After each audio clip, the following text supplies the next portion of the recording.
Welcome back. Digestive issues can be debilitating and difficult to diagnose. Joining me now is a woman whose 5.5-year quest to solve her gastrointestinal illness led her to look to Eastern medicine for solutions. Please welcome Editor-in-Chief of The Healthy Apple, Amie Valpone. Thank you. Thank you for being here. Thank you for having me. So tell me about your symptoms. When did those start happening? What was happening to you? So since I've been a young girl, I was lactose intolerant. Years ago in college, I started drinking more beer, having a little bit of pizza. The gluten whole thing, came up. And I cut out, most of the carbs, the breads, wondering what's going on here, because gluten wasn't big back then. Right, no we one weren't talking knew about it as much. Yeah, but it was for some reason, it was those carbs that were bothering me, and cutting them out, but then going out for something like sushi, having soy sauce, which has gluten in it, is something that people didn't know, and I was still getting sick. So trying to understand, what's in the food that you're eating. So at what point did things get worse? Was it college? Like it had been like that, and then college is when it all escalated? College was pretty escalated. Then I ended up cutting out all of gluten, found the problem. And then about 5.5 years ago, I started having about 30 pounds of water weight in my legs every day. Are you serious? What were the doctors telling you?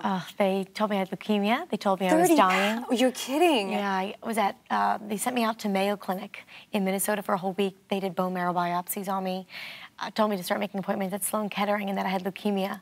Meanwhile, I was a bouncing ball of energy, so they weren't sure what was really going on.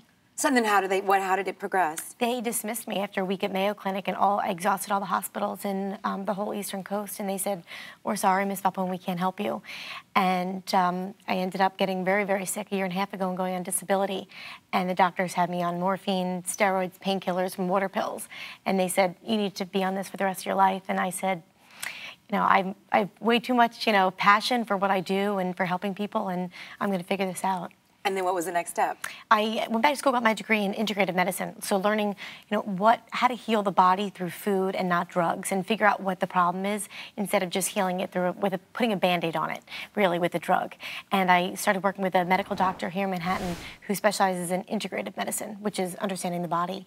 And he found heavy metal accumulation in my body, which Western medicine, Mayo Clinic, and hospitals, they don't look for. They test the heavy metals in your blood, and the heavy metals in my blood were perfect, but it's the heavy metals in my body and my tissues.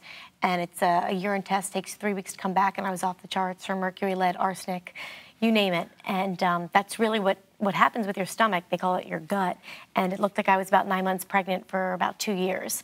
And it doesn't let your gut, as they say, heal. Right. So and so how did they treat that? I had to go through IV chelation and get my mercury fillings removed through a vacuum so that the mercury isn't drawn to your brain and organs. So and then detox my entire life. I still cannot eat anything out of a box, anything out of a can. Everything. I pretty much eat like a cave woman. But first, as soon as you got off of all that, or you were chelated and they took out your fillings and everything, then what happened? Did you notice an immediate response? Oh, huge, yes. Like I used to have really bad night sweats, and I used to get, tingling in my legs all the time and really bad leg swelling, and everything started to slowly, progress. But it's interesting, I never thought, like I would wake up with sweats in the middle of the night and I just thought maybe I was hot, but you don't realize it until you stop getting those weird or tingling in your legs. You sit at your desk and you're like, that's weird. I haven't gotten that tingling feeling in years. You know what I mean? Or in a while since I went through all that. So it's amazing. It's really what they say is listen to your body, because those little things that are going on, they really could be. They're all signs and symptoms. Exactly. They all come together. So how did your journey inspire you to a different opportunity? Yeah, so I went back to school, got my degree in nutrition, and started helping people. I love to cook and love working with people and helping them, whether it's food allergies or intolerances or just learning to eat healthier.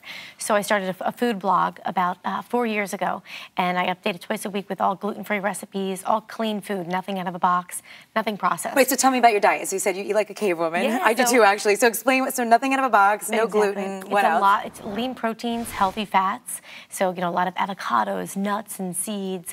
Do a lot of chia seeds, I'm sure you like as well, flax seeds, things like that.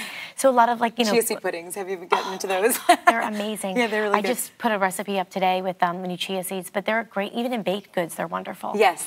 So, but I strive to not use any additives, even something like a xanthan gum or anything like that. I stick with one ingredient foods. When I travel on an airplane, one ingredient. I've got the avocado and a spoon in my hand, and people look at me. Yeah, like I'm crazy. But they've got their Diet Coke and their 100-calorie pack of Oreos, and they're like, "What is that?" And I'm like, "This is a one ingredient food," And then they say to me, and it's a real food.